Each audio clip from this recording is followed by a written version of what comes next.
না মানুষের যদি সব দিক যদি সুন্দর যদি হয়ে যায় তাহলে মানুষ আল্লাহ বলে যাবে। মুসিবত যদি থাকে না মানুষের উপরে যদি মুসিবত থাকে না তাহলে মানুষে আল্লাহ একবারে ভুলে যাবে। মুসিবতে মানুষে আল্লাহর স্মরণ করে। যত বড় মুসিবত তত বড় দরজা। সূরা আলাম নাশরাহ এলাকার মধ্যে আনছেন ফাইন্না মাআল উসরি ইউসরান ইন্না মাআল উসরি ইউসরা। যত বড় মুশকিলে দেখা দিব মুসিবতে দেখা দিব তার পিছনে তুমি মনে করিও বালাই আছে। যদি কান তোমার দিল আকীদা বিশ্বাস থাকে পিছনে বালাই আছে অবশ্যই তোমার ভালো হইব। যেমন কিছু কিছু জায়গা দেখছেন না আমরা দেশ মানুষ দুষ করার পরে কেস হয় পুলিশে দরিয়া নিয়ে কারাগারের মধ্যে রাখে। পুলিশে দরিয়া নিয়ে জেলও দিলা নেন। জেলও দেওয়ার পরে আমরা একগুলো মানুষে বড় নিন্দা করি এই তো জেল কাটিয়ে আইসুন ওলা হয় ওলা কিছু মানুষে নিন্দা করে। যদি কোনো মানুষে যদি সে না হক হক ফতে যদি সে জেল কাটে যদি তার দরজা বেশিরভাগ বুলন্দ হয়। বড় বড় কিছু কিছু আল্লাহর ওলিয়কলার জীবনী পড়িয়া দেখবা এরা কয়েদখানাত আসলা জেলও আসলে এরা দরজা বুলন্দ হয়েছে। আর একজন নবীর উদাহরণ দিয়ার হজরত ইউসুফ আলাইহিস সালাতু ওয়াস সালামের বাইনতে কুয়াত ফালাইছিল হিংসা করি, এটা জানা আছে।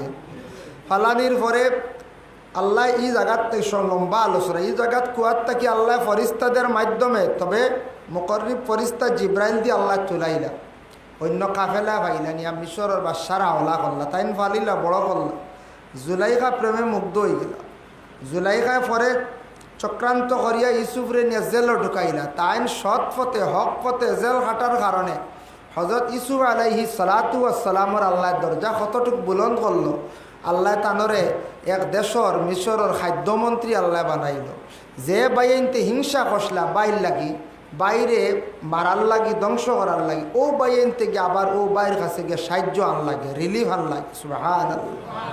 এর লাগি এটার থাকি একটা সবক আমি দেখছি একদিন ছোটো একটা নবীকলার ঘটনার কিতাব কাসাসুল আম্বিয়া, বেশ বড় কিতাব নাই।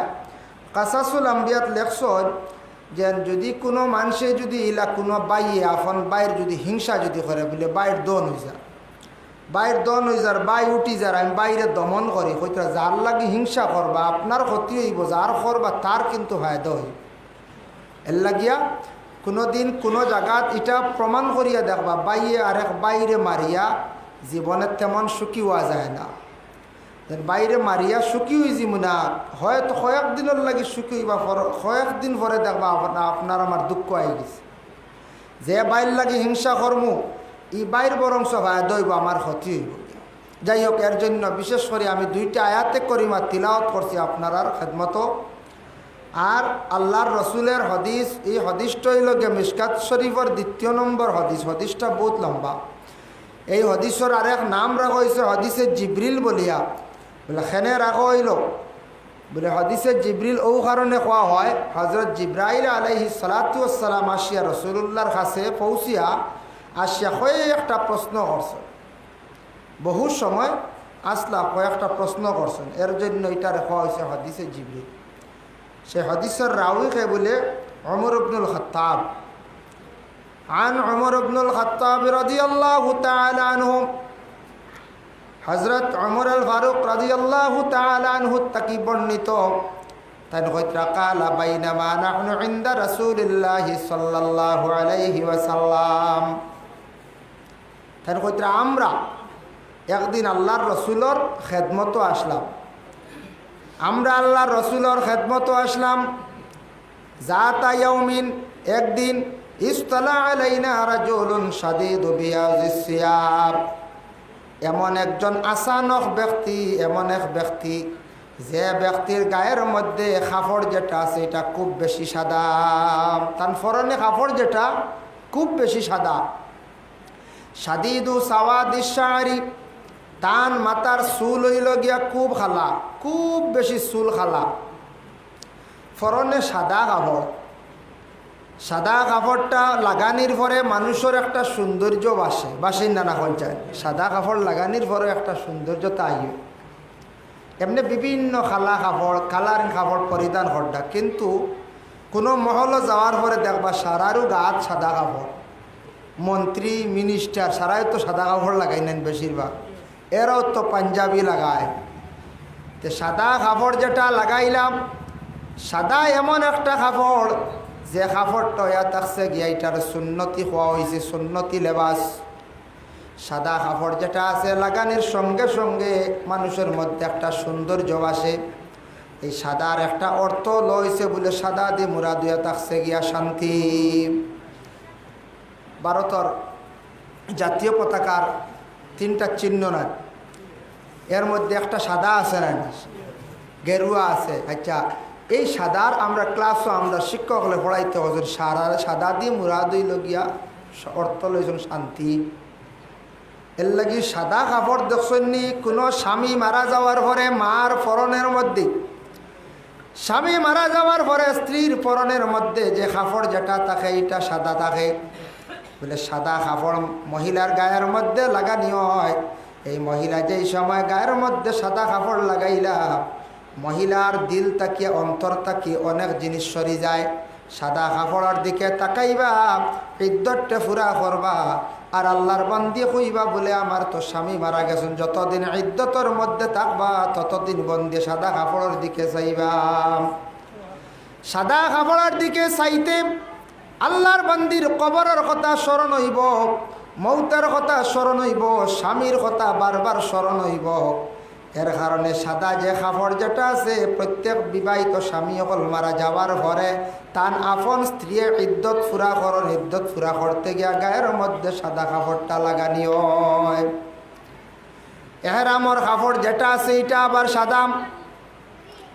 তারপরে ইয়া থাকছে গিয়া গায়ের মধ্যে লাগানি হয় মানুষ মরণের পরে যে কাপড় যেটা দেওয়া হয় সেই কাপড়টা ইয়া থাকছে গিয়া বলে সাদা।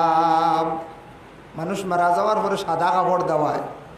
এহরামর কাপড়ও সাদা। স্বামী মারা যাওয়ার পরে ইদ্দত পুরা করতে গিয়া মহিলার ফরেনও সাদা। এই সাদার বা চাওয়ার পরে মানুষের কিছু মৌতের কথা স্মরণ হয়। মানুষের খাফন দেখা মাত্র মৌতের কথা স্মরণ হয় না না বলে আমরা হইলে একদিন খাফনের ভিতরে সারা ঢুকি। যার জন্য সাদা কাপড় পরিধান করিয়া এমন এক ব্যক্তি হাজির হইছ, আর তার মাথার চুলটা অতি খালা। চুল যেই সময় খালা থাকে, পুরুষ হোক মহিলা হোক, মাথার মধ্যে যতদিন চুলটা খালা থাকব ততদিন মানুষের সৌন্দর্য থাকে, জোয়ান তখন। আর চুল যেই দিন মানুষের সাদা হয়ে যাইব, মানুষের কিছু সৌন্দর্য কমি যায়, বৃদ্ধ বয়স্ক দেখা যায়। কিছু কিছু মানুষের চুল দেখবা পুরা সাদা, আর চুল দেখবা খালা, আর দাড়ি দেখবা সাদা হয়ে গেছিল হয় না। দাড়িটা খেনে সাদা হয় আগে। যারা অধিক দাড়ি খামায়, বেশিরভাগ যারা দাড়িরে খাটয় না রে, খুর দিয়া খাটন খামায়, এরার দাড়ি জলদি ফাঁকি যায়। বয়স একবারে কম, চুল খালা রয়েছে, দাড়ি কিন্তু দেখবা কি তো হয়েছে সাদা হয়ে গেছে। এটা খালি বেশিরভাগ খামানির কারণে দাড়িটা সাদা হয়েছে। তো সর্বপ্রথম চুল খার হওয়া কিসল বলে হজরত ইব্রাহিম খলিলুল্লাহ আলাইহি সালাতু ওয়াসসালাম। হজরত ইব্রাহিমর সর্বপ্রথম চুল বাকিছিল, দাড়ি তো সারা সাদা হয়েছে। হজরত ইব্রাহিম আলাইহি সালাতু ওয়াসসালামর দাড়ি সেই সময় সাদা হইল, চুল সাদা হইল, মানে দল হইল। কইলা ইব্রাহিমে কইলা, আল্লাহ আমার বড় ডর লাগের, ভয় লাগের, এগুলো সাদা কেন হইল? আল্লাহ জানাইছেন ইব্রাহিম জানিয়া রাখো, তোমার সম্মান আমি বাড়াইয়া দিয়ার, তোমার আমি বুজুর্গি দান করিয়ার। সুবহানাল্লাহ। এর লাগি ইনো দাড়ি বাকনা মুরব্বী মানুষ আসয়, চুলও সাদা হয়ে গেছে, ইলা আসয়, এরারে মানুষ অটোমেটিক সম্মান দেন না না। হইবা দাড়ি বাকি গেছে, চুল বাকি গেছে, মুরব্বী মানুষ বলিয়া মানুষ অটোমেটিক শ্রদ্ধা করে, সম্মান করিয়া থাকে। যার জন্য বিশেষ করিয়া দাড়ি ফাঁকনা, চুল ফাঁকনা যারা মানুষের অটোমেটিক সম্মান ইজ্জত আল্লাহ তাদের দান করিলায়। আবার আল্লাহ জানাইছেন, ও ইব্রাহিম জানিয়া রাখিও, যখন মানুষের চুল দাড়ি ফাঁকি গেল, একটা সিগনাল দেওয়া হয়ে গেল, আর দুনিয়ার জমিনের সফর বেশি বাকি নাই। দুনিয়ার জিন্দগির সফর যেটা বেশি দিন বাকি নাই, বাট্টি হয়ে গেছে গিয়া। যারার অটোমেটিক আপনা আপনি চুল দাড়ি ফাঁকি যায়, এরার একটা সিগনাল দেওয়া হয়ে যায়, একদিকে সম্মান দান করা হয়, আর দ্বিতীয় নম্বরে থাকছে গিয়ে সিগনালও দেওয়া হয়ে যায়। সিগনাল দিলেই লাহরে ডরাই যেতাম না, মৌত তো সারাই ডরাইতাম। সবর তো মৌতর কথা স্মরণ হইত। যার জন্য চুল যেটা আছে বেশি খালা খালা চুল যেটা আছে চুল খালা থাকলে মানুষের অটোমেটিক একটা সৌন্দর্য বাসিয়া থাকে। আর চুলটা যেই সময় সাদা হয়ে যায় মানুষের সৌন্দর্য কমে যায়। হযরত ওমর ইবনুল খাত্তাব রাদিয়াল্লাহু তাআলা আনহু বর্ণনা করেন, শাদীদু সাওয়াদিশ শারি, এন মাথার চুল হইল খুব বেশি খালা, লা ইউরা আলাইহি আসারুস সফরে, তার মধ্যে কোনো সফরের আলামত নাই। যে ব্যক্তি হাজির হইছ এর গার মধ্যে কোনো সফরের আলামত নাই, মানে কাপড়টা খুব পরিষ্কার। সফরের আলামত হইল কাপড় ময়লা থাকে, কোনো সফরের আলামত নাই। ওয়ালা ইয়ারিফু মিন্না আহাদুন, আমরা এর মধ্যে যত আসলাম কেউ এই ব্যক্তিরে পরিচয় পাইলাম না। হাত্তা জালাসা ইলান নবী সাল্লাল্লাহু আলাইহি ওয়াসাল্লাম, ইহা তক এই ব্যক্তি আল্লাহর রাসূলের সামনে বসছেন। বলে কিভাবে বসলা? ফাসনাদা রুকবাতাইহি ইলা রুকবাতিহি ওয়া ওয়াজআ কাফাইহি আলা ফাখিজাইহি, এই ব্যক্তি আল্লাহর রাসূলের সম্মুখে বসছেন, হাঁটুর সঙ্গে হাঁটু মিলাইয়া আমনা সামনা হিসাবে, একবার রাসূলুল্লাহর সামনা সামনি হিসাবে বসছেন। হাঁটু ফালাইয়া মানে জানু ফাড়িয়া না, নমাজের তরিকায় এত সুন্দরভাবে আদব সহকারে আল্লাহ রাসূলের সম্মুখে সেই ব্যক্তি বসিয়া রইলাম। নবীজির সামনে বেআদবির সহিত বসলে হইব নখন চায়? জি না, এই হাঁটুর লগে হাঁটু মিলাইয়া খুব সুন্দর করে বসছ। শুক্রবার দিন দেখবাম কোনো জামে মসজিদর সামনের সভা দেখবা এক শ্রেণীর মানুষে জানু ফাড়িয়া বসছেন। জানু ফাড়িয়া বসছেন আদবের খিলাফ। মসজিদ বাবা এখান রাজত্বর জায়গা নাই, মসজিদ কিন্তু রাজনীতির জায়গা নাই। মসজিদের সামনের সফা নমাজ পড়িলে সওয়াব বেশ, যার জন্য সামনের সফা গিয়া সুন্দরভাবে আদবের সহিত সুন্দর করিয়া মসজিদের মধ্যে বসতাম। আমরা কোনো সময় বহু জায়গা জুড়িয়া জানু ফাড়িয়া আমরা বেআদবির মতো মসজিদে বসিয়া থাকি। ওলা বসুন না নিয়ে গুরো জানু ফাড়িয়া, হি যদিও বসা জায়েজ আছে জানু ভাড়া, কিন্তু মসজিদের লাগি মসজিদের আপনার বেআদবি করডা, চরম বেআদবি করডা, এই জায়গাত বেআদবি করলে